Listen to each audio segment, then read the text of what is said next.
Yeah? You happy, Bob? Hello. We all rolling? Hello, Bob. Okay.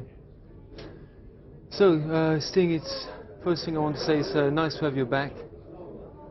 Nice to be back. Nice to be back in my my home. Guinness. And it's also nice to have you back in the music world. Yeah, well, I never really left the music world, but I think it's been 3 years since I made a record, so people consider you've been out of it, but I haven't really. Because the recording of this album took some time, didn't it? This album took longer than I've ever taken before. And I'm not sure why, but I normally take about 3 months to make a record. This one took 8, and I suppose the technical problems are becoming more apparent. I think the better the technology gets, the more choices you have to make about what you want to do. Whereas when you used to make records in the past, you didn't have any choices, you just made records very simply. Now you have too many choices, and I suppose that adds to the time. I suppose we're more meticulous in our old age too, about how the record sounds. You know, we used to throw the records together in the past. Saying that, it's not a particularly overproduced album. Overproduced? It's not. No, I don't think so. I don't think 8 months by normal standards is long. People spend 2 years in the studio. That to me is strange, because I get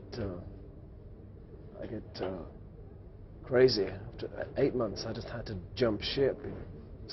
After 8 months, that was it. Whatever the record sounded like, that was going to be it. I couldn't take it anymore. So you call back on the, let's call him the old team on it. Well, Kenny Kirkland, Nana Catchy. Well, you know, you develop a relationship with musicians, and they begin to understand you. They understand what you want. They understand the emotional components of the songs, and so yeah. The guy I used who was new on this record was Dominic Miller, the guitarist, who was with World Party, Pretenders for a while. Very, very good musician, very inspired. I think he's a big addition to the record.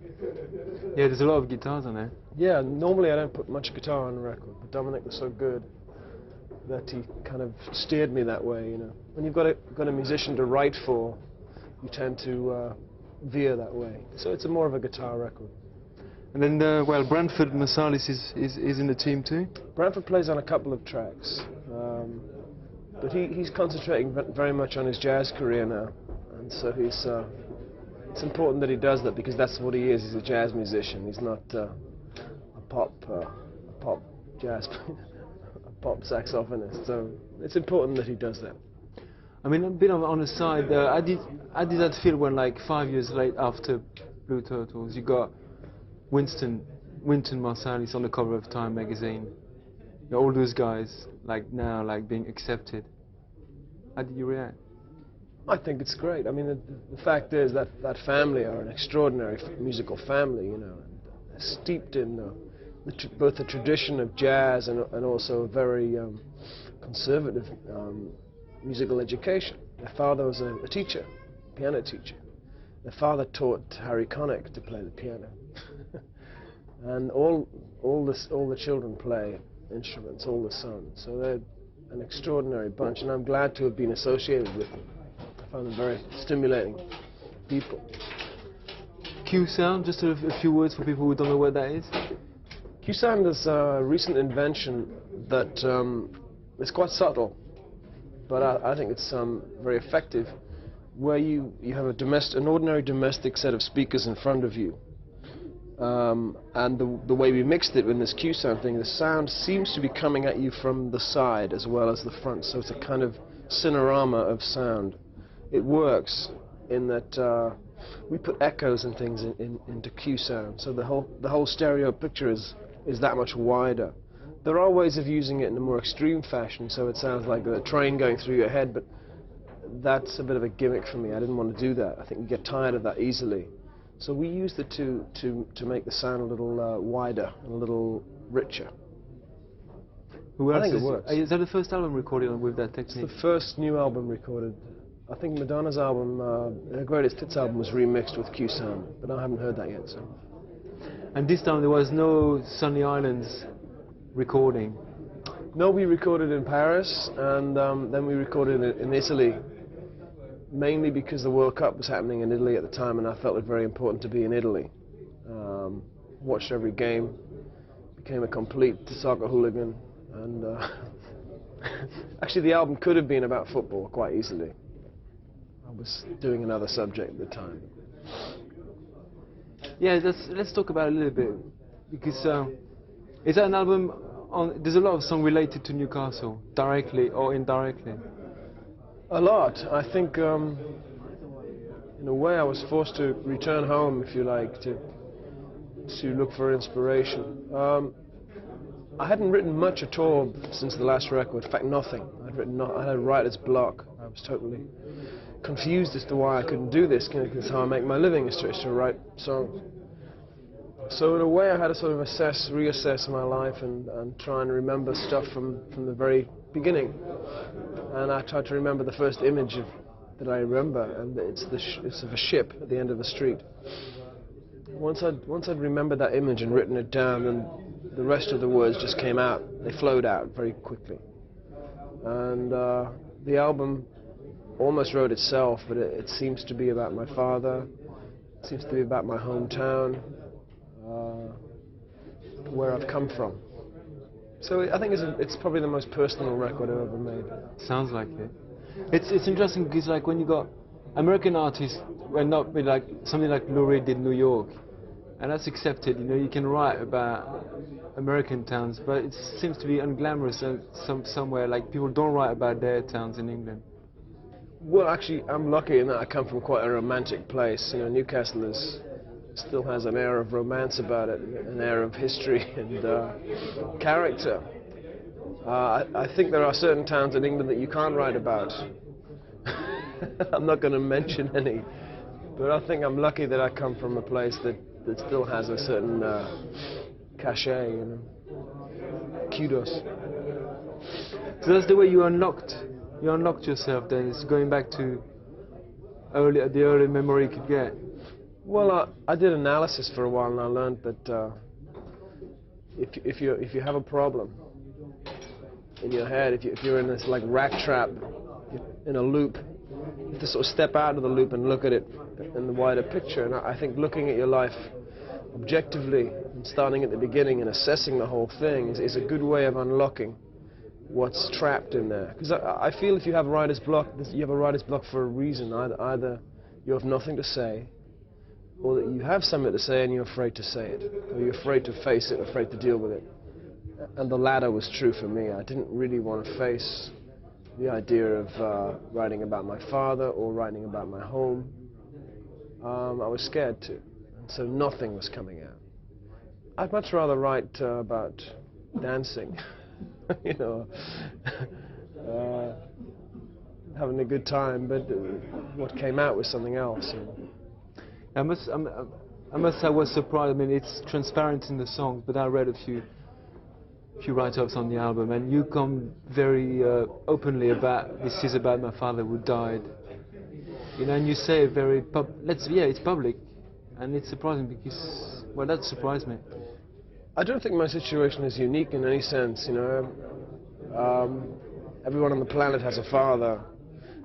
Everyone on the planet will lose their father eventually, and maybe it serves a useful purpose to be able to express those feelings in a way that is good. I think we tend to hide our feelings about death in modern society. We try and pretend it doesn't happen. I did. You know, my reaction was after this death was just to go to work, pretend it didn't happen, and think of myself as heroic because I did that. You know? Whereas in fact I was just being crazy. I was just afraid to face it. So in a way, making a record, thinking about it, writing songs is a way of meditating. And it's painful, but I think essential. It's what people have to do. They have to face it. I think you had a phrase I thought was very beautiful. You said it's your way of mourning. It is a way of mourning. I think it's a way of giving thought and energy and time to something that is unpleasant. At the same time, absolutely essential. We're all going to die. I think we all have to deal with the death of people we care about. I think it's important. It's not much of a party subject, you know, but at the same time, I think it's valuable to me, and it might be valuable to someone else. And that's definitely your, let's call it, artist prerogative. I think so. I think you have to be honest to what you're feeling. If I was feeling one thing and wrote something else, then it would sound dishonest. I don't think it does. I think it's actually what I felt. Religion gets a beating on quite a few songs. It's like lost, I don't know if I'm right, but it's like lost faith or... Well, I don't think religion gets a beating. I think the form of religion gets a beating. In other words, I think God's salesmen can have the rice taken out of them. It doesn't mean to say that I'm anti-religious or anti-God or anything. I'm actually questioning the idea of the rituals that are served up to us, and in many ways I think they're inadequate for what we need, and I think they need to be reassessed and maybe revamped or linked closer to real symbols of continuity, like the ocean, like the rivers, like the earth. You know, old religions were about that. Were based in existence that you can touch. And then at a certain point in history, religion became about a God who was outside of existence, was outside of reality. He existed beyond the world. I think as soon as they did that, then we could set about destroying it. Because if God isn't in the tree, then we just chop the tree down. If God's not in the river, then we can pollute the river. If God's not in the sea, then we pollute the sea. It's almost as if we're trying to find God by destroying the world. And I think that's crazy and wrong. So I think we need to get back to basic issues if we're talking about God or spiritualism. I do believe in spiritualism, a sense of spirit, but not in the form that it's served up. No, I mean, my question was a bit too wide, actually. It was more like Catholicism gets a hammering. It's funny, Well, like, you know, I was like, brought up a Catholic, you know, so that's in the front line for me. I don't regret being brought up a Catholic. In many ways, the imagery of death and guilt and blood is very rich it's very rich soil for an artist, you know, for a writer or a painter to have been brought up in. So I don't regret it. At the same time, it doesn't stop me questioning it. It doesn't stop me questioning its values and its form. So. you know, on the song Dubliners, there's those images of those priests in all this time, and that reminded me of James Joyce. Well, like in Dubliners, you know, you got this kind of priests that come in and out. I was educated in the same way that James Joyce was, you know, with those sermons about hell and eternal torment and torture, fire. It's pretty heavy stuff for a kid to accept, you know. We spent all of our days sat doing our work under this picture of a tortured man, you know, on the cross with blood pouring out of him, and it's pretty macabre. Again, I don't regret it, but I think you have to look at it objectively and say, what is this? What are we saying here? What is our condition? There seems to be quite a few songs based on dreams or visions too. You know, like Wild Wild Sea. Well, again, I think when